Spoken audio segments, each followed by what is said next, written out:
Welcome to Asset Television, your best station for news, politics, business, sports and entertainment. Your one-stop channel, Asset Television. Hello and thanks for staying with us on Asset Television. Welcome to the news. I am Doris Samuel. First, the headlines.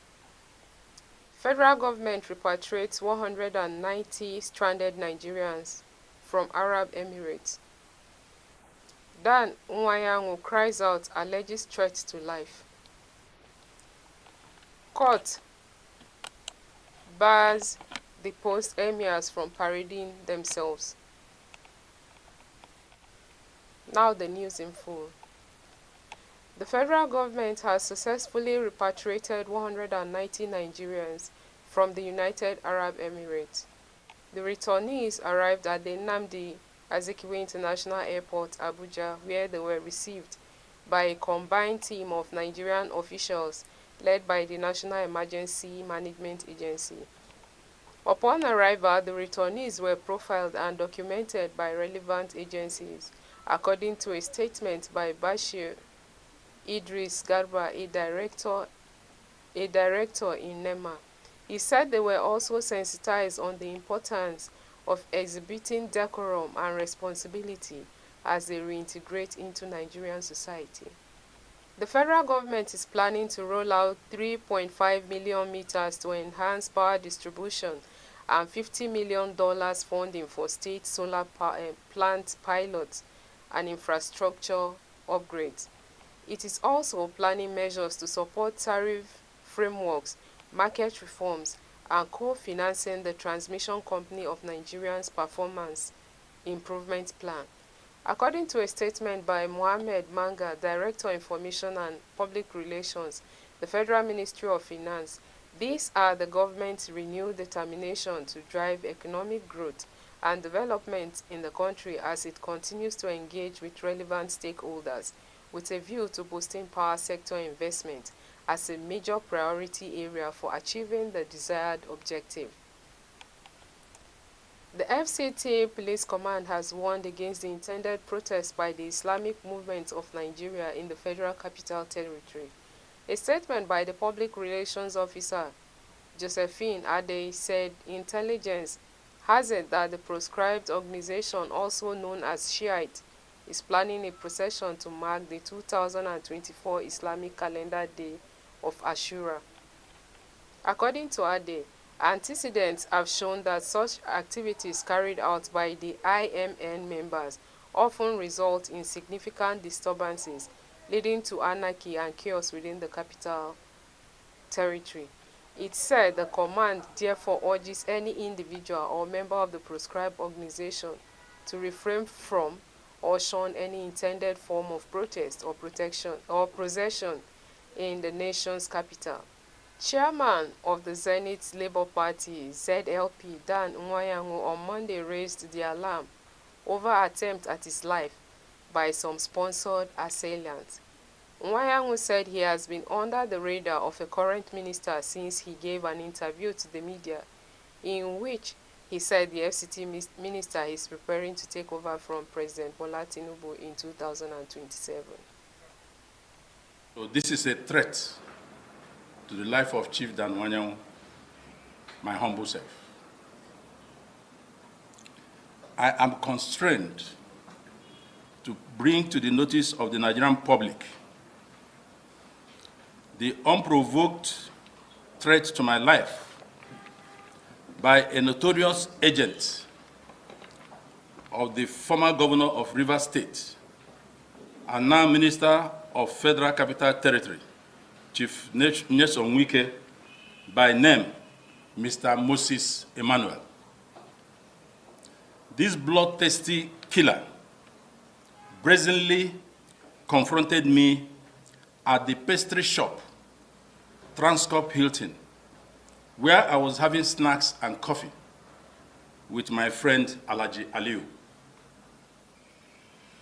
He said he wanted to, when he came, he said he wanted to speak with me. Not having known him before, I demanded to know what he wanted to speak to me about. He insisted he would like to speak with me. and I offered him a seat to sit down. He introduced himself as a brother to Chief Nyesom Wike and began a threat to my life, making reference to the television interview I granted where I expressed my personal views on the avoidable crisis in Rivers State, which was being orchestrated and fueled by the followers of the former governor by his instinct against the incumbent governor, Chief Simi Fubara. Most well-meaning Nigerians and leaders have at various times since the crisis began expressed their views, concerns about the threatening explosion in that critical state of Nigeria. I have, in all my political life, intervened to the best of my ability on any issue that is likely to destabilize our fledgling democracy. I have never sat on the fence where issues of national interest are concerned.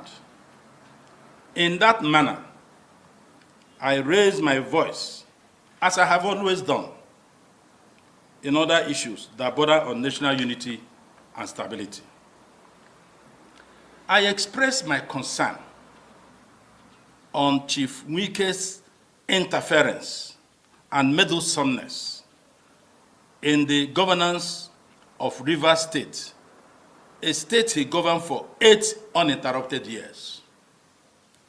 I was concerned that if law and order should break down in Rivers State, its impact on already poor economic situation in the country will further deteriorate and may snowball into a larger, bigger conflagration in a country that is already restive with many unimaginable, unmanageable flashpoints.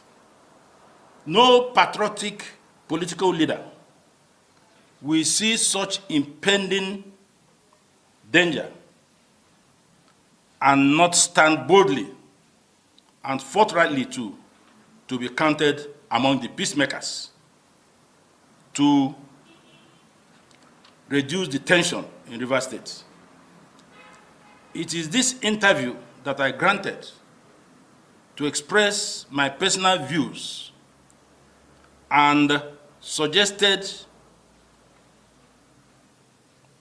suggestions on the burning issues of Rivers State crisis that apparently angered Chief Wike to dispatch his hitman to threaten me with elimination if I venture to speak on the matter of Rivers and Wike again. So this is a threat. If you are just joining us, you are watching the news on Asset Television. We'll be right back after the break. Welcome to Asset Television, your best station for news, politics, business, sports and entertainment. Your one-stop channel, Asset Television. Welcome back.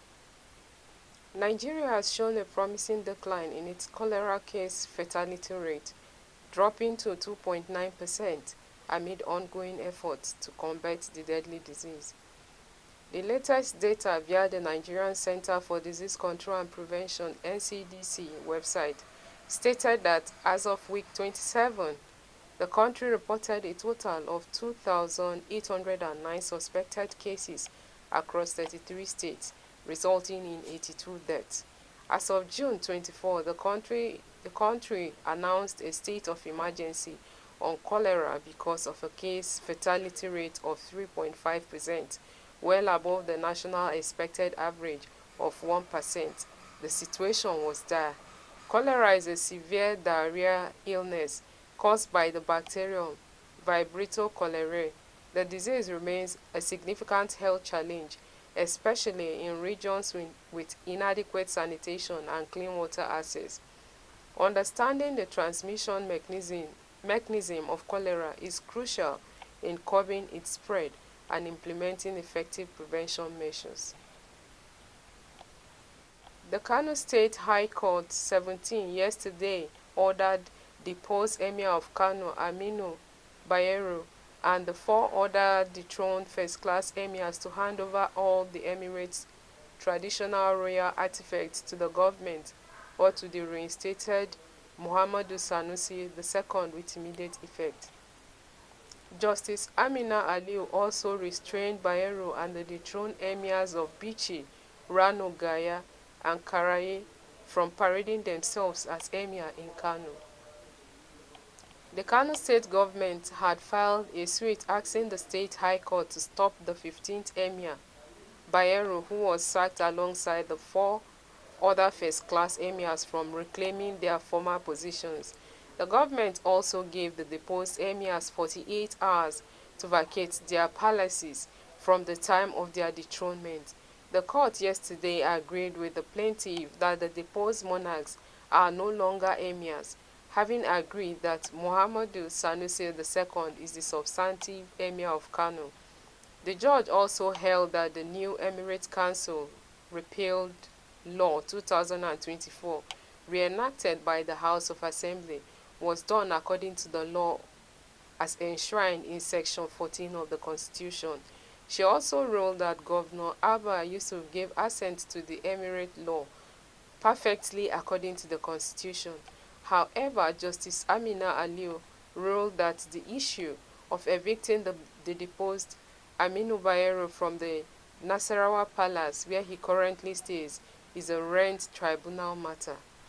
Recall that Governor Abba Yusuf signed the Kano Emirate Council Bill 2024 into law after repealing the Kano Emirate Law 2019, which created four additional emirates of Bichi, Gaya, Karaye, and Rano, bringing the emirates to 5.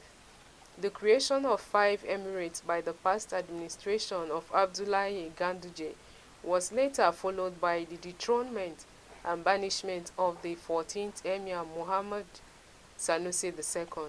However, with the sack of the 5 emirs and abolishment of Bichi, Rano, Karaye, and Gaya emirates by the new law, which recognizes a united Kano Emirate, Governor Abba Yusuf reinstated Sanusi as the 16th Emir of Kano. But the deposed Bayero and others are challenging the government's action at the Federal High Court. Rwandan President Paul Kagame has won the country's presidential election with 99% of the vote, according to the parliamentary election result released late Monday evening. Kagame had won 99% of the 79% of ballots counted so far, the country's electoral body said. The president, who has been in power in various roles since 1994, won by a similar amount in 2017. People stood in line patiently starting at 7 a.m. local time Monday to cast their ballots, saying they were excited to exercise their civic duty. Some told VOA they wanted a leader who could deliver what the population desired. Others said they have seen progress and would vote for that to continue. Kagame, who was first elected president in 2000, faced 2 other candidates, the Democratic Green Party's Frank Habineza and independent Philip Mpayimana. About 9 million out of a population of 14 million Rwandans were registered to vote. That was 2 million more than last time, according to the National Electoral Commission. Oda Gasinzingwa said that more than 300 international observers were present in Rwanda, along with about 700 local observers. The Oman police announced that 4 people were killed and several others were injured in a shooting in the vicinity of a Shiite mosque in the Wadi al-Kabir area of the Sultanate of Oman. The incident, a rare security breach in one of the Middle East stable countries, in one of the most stable countries, The incident is a rare security breach in one of the most stable countries in the Middle East. The U.S. Embassy in the capital, Muscat, said it was following up on reports of the shooting incident.